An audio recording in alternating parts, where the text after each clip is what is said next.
Anilkumar CPM സംസ്ഥാന സമിതി അംഗം നമുക്കൊപ്പം ചേരുന്നു. ശ്രീ അനിൽകുമാർ, സ്വർണം അടിച്ചുകൊണ്ട് പോയി എന്ന ആക്ഷേപം ദേവസ്വം ബോർഡിനും സർക്കാരിനും നേരിടേണ്ടി വന്നതാണ്. അതിൽ എന്തായാലും സ്വർണം അടിച്ചുകൊണ്ട് പോയില്ല, ആ സ്പോൺസറുടെ കൈവശം തന്നെ അതുണ്ടായിരുന്നു. പക്ഷേ ഈ ഉണ്ണികൃഷ്ണൻ പോറ്റി അടക്കമുള്ളവർക്ക് പിന്നിൽ എന്താണ്, ഇവരാരാണ്, ഇദ്ദേഹത്തിൻ്റെ ഇടപെടൽ എന്തെന്നാണ് ചോദ്യം. സംഘപരിവാർ അടക്കമുള്ളവർ ഉന്നയിക്കുന്ന വിഷയം വീണ്ടും അതുതന്നെയാണ്.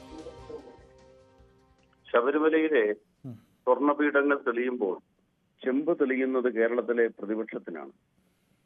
ഇതുപോലെ ഒരു ആക്ഷേപം ഒരാൾ പറഞ്ഞാൽ ഉടൻ കാള പെറ്റു എന്ന് കേട്ട് കയറെടുക്കുന്ന ഒരു പ്രതിപക്ഷ നേതാവ്, ഇതുമായി നിയമസഭയിലേക്ക് അടിയന്തര പ്രമേയവുമായി ഓടിയ ഒരു പ്രതിപക്ഷ നേതാവ്, ശബരിമല അയ്യപ്പ സംഗമത്തെ തകർക്കാൻ തീവ്രവാദ സംഗമം നടത്തിയ പന്തളത്തെ RSSകാരായ അല്ലെങ്കിൽ കാവ്യ സംഘപരിവാരകായ തീവ്രവാദികൾക്ക് സഹായകരമായി കുടപിടിക്കാൻ കേരള നിയമസഭയിൽ ശബരിമലയിലെ സമ്പത്ത് ഇടതുപക്ഷം അടിച്ചു മാറ്റുന്നുവെന്ന സംഘപരിവാറിന്റെ നുണ നാട്ടിൽ പ്രചരിപ്പിക്കാൻ ഒരുമ്പിട്ടിറങ്ങിയ VD സതീശൻ ഇന്നെന്താ ചെയ്യുന്നത്? ഉടുതുണി നഷ്ടപ്പെട്ടത് ബഹുമാനപ്പെട്ട പ്രതിപക്ഷ നേതാവിനാണ്. ഒരു കാര്യത്തിൽ ബഹുമാനപ്പെട്ട ഉണ്ണികൃഷ്ണൻ പോറ്റിയുടെ നന്ദി രേഖപ്പെടുത്തുന്നു.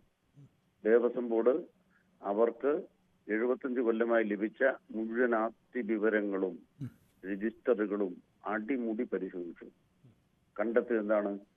ഒരു തരി സ്വർണം, ഒരു തരി മുതല് അണുവിട വ്യത്യാസമില്ലാതെ രേഖകളിൽ നീക്കിയിരിപ്പുണ്ട്. ഇവിടെ ഇദ്ദേഹം കാണാതെ പോയി എന്ന് പറയുന്ന ആ 2 പീഠങ്ങൾ അവർ ദേവസ്വം ബോർഡിന് കൈമാറിയിട്ടില്ല എന്ന് തെളിഞ്ഞു. ഇത്തരമൊരു സാഹചര്യത്തിലാണ് ഉണ്ണികൃഷ്ണൻ പോറ്റിക്ക് വിജിലൻസിന് മുന്നിൽ ഉത്തരം പറയേണ്ടി വന്നത്.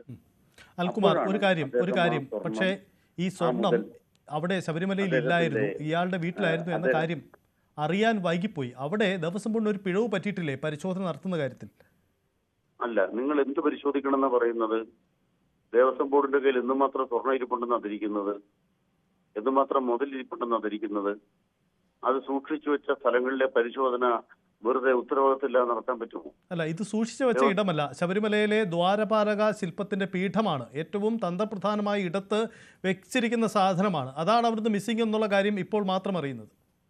അല്ല, അതാണ് ഈ കാര്യം അങ്ങ് മനസ്സിലാക്കുന്നതിൽ എനിക്ക് സംശയമുണ്ട്. ആദ്യം ഒരു പീഠം അവിടെ കൊണ്ടുവച്ചു, അത് ചേരുന്നുണ്ടായിരുന്നില്ല. അത് മാറ്റിയിട്ട് രണ്ടാമതൊരു പീഠം വരികയാണ്. അതാണ് പ്രശ്നം. 2 പീഠം അവിടെയുണ്ട്. രണ്ടാമത്തെ പീഠം കാണാതെ പോയെന്നല്ലേ പരാതി? ആദ്യത്തെ പീഠം കാണാതെ പോയെന്നല്ലോ പരാതി. അപ്പൊ എന്താ പ്രശ്നം? അദ്ദേഹം 2 പീഠം ഉണ്ടാക്കി. ഒരു പീഠം ദേവസ്വം ബോർഡിനെ ഏൽപ്പിച്ചു, അതവിടെ ഉണ്ട്. രണ്ടാമത്തെ പീഠം കൊടുത്തിട്ടില്ല. അതിനെ ഈ ചർച്ചയിൽ മനസ്സിലാക്കേണ്ടത് 2 ദ്വാരപാലക ശില്പങ്ങൾ 2 എണ്ണം ഓരോ സെറ്റാണോ 2 സെറ്റാണോ? 2 സെറ്റാണ്. ഒരു സെറ്റ് ദേവസ്വം ബോർഡിനെ ഏൽപ്പിച്ചു, അതവിടെ ഉണ്ട്. രണ്ടാമത്തെ സെറ്റ് ദേവസ്വം ബോർഡിനെ ഏൽപ്പിച്ചില്ല, അതവിടെ ഇല്ല. ഇല്ലാത്തതില്ല, അത് കൈവച്ചിരിക്കുന്നു അദ്ദേഹം. അവസാനം അദ്ദേഹത്തിന് പെങ്ങളുടെ വീട്ടിൽ കൊണ്ട് വെക്കേണ്ടി വന്നില്ലേ? പിന്നീട് അത് എങ്ങനെയാണ് തെളിഞ്ഞത്? എങ്ങനെയാണ് കണ്ടെത്തിയത്? ദേവസ്വം ബോർഡ് അത് കണ്ടെത്തിയില്ലായിരുന്നു, എന്തായിരിക്കും അവസ്ഥ? ഈ 3 പവൻ അല്ലെ, ഈ 3 കിലോ എത്രയാണോ അതിന്റെ ഭാരം, അതെല്ലാം അപകരിച്ചിന്റെ ഉത്തരവാദിത്വം പിണറായി വിജയന്റെ തലയെ കെട്ടിവെക്കില്ലേ? കമ്മ്യൂണിസ്റ്റ് പാർട്ടിയെ കള്ളന്മാരെന്ന് പറഞ്ഞ് നടക്കുകയില്ലേ? ശബരിമല വിഴുങ്ങിന്ന് പറയുകയല്ലേ? യഥാർത്ഥത്തിൽ ആരാണ് ശബരിമല വിഴുങ്ങുകളായിരുന്നത്? ഇവിടുത്തെ കോൺഗ്രസ് ആയിരുന്നു, അവരുടെ ഭരണമായിരുന്നു. കൃത്യമായിട്ടാണ് LDF ഭരണം നടത്തിക്കൊണ്ടിരിക്കുന്നത്.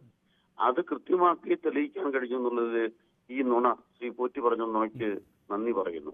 2, അവിടെ ദ്വാരപാലക ശില്പങ്ങളുടെ ഈ പറയുന്ന പീഠങ്ങളുടെ സത്യം തെളിഞ്ഞപ്പോ ചെമ്പ് തെളിഞ്ഞത് PD സതീശന്റെയും UDFന്റേതുമാണ്. ശബരിമല വെച്ച് കച്ചവടം നടത്താനും രാഷ്ട്രീയ കളി നടത്താനും UDF നടത്തിയ പരിശ്രമം NSS പൊളിച്ചു. വീണ്ടും UDFന് തിരിച്ചടി. അടിയന്തര പ്രമേയം നിയമസഭയിൽ അവതരിപ്പിച്ചിരുന്നെങ്കിൽ പ്രതിപക്ഷത്തിന്റെ ഗതി എന്താകുമായിരുന്നു? പിണറായി വിജയൻ രക്ഷിച്ചു പ്രതിപക്ഷത്തെ. അദ്ദേഹം അടിയന്തര പ്രമേയത്തിന് അനുമതി കൊടുത്തിരുന്നെങ്കിൽ VD സതീശൻ പറഞ്ഞതെന്താണ്, പിന്നീട് വന്ന യാഥാർത്ഥ്യം എന്താണ്? കോടതി കേസുള്ളതുകൊണ്ട് അടിയന്തര പ്രമേയം ഇപ്പൊ വേണ്ടെന്ന് അന്ന് ബഹുമാനപ്പെട്ട പിണറായി പറഞ്ഞത് അല്ലെങ്കിൽ സർക്കാർ പറഞ്ഞതുകൊണ്ട് VD സതീശൻ തലക്കാലം രക്ഷപ്പെട്ടു മാത്രം. പക്ഷെ ചെമ്പ് തെളിഞ്ഞു. ഇത്രയേ ഉള്ളൂ UDF. ഇത്രയൊക്കെ പറ്റിക്കപ്പെടാൻ തക്കവണ്ണമുള്ള ബുദ്ധിയും ബോധവും ഉള്ളൂ പ്രതിപക്ഷ നേതാവിന്. ഇതൊക്കെയാണ് കേരളം കണ്ടിരിക്കുന്നത്, മനസ്സിലാക്കിയിരിക്കുന്നത്. ശരി, വളരെ നന്ദി. K. അനിൽകുമാർ. രാഹുൽ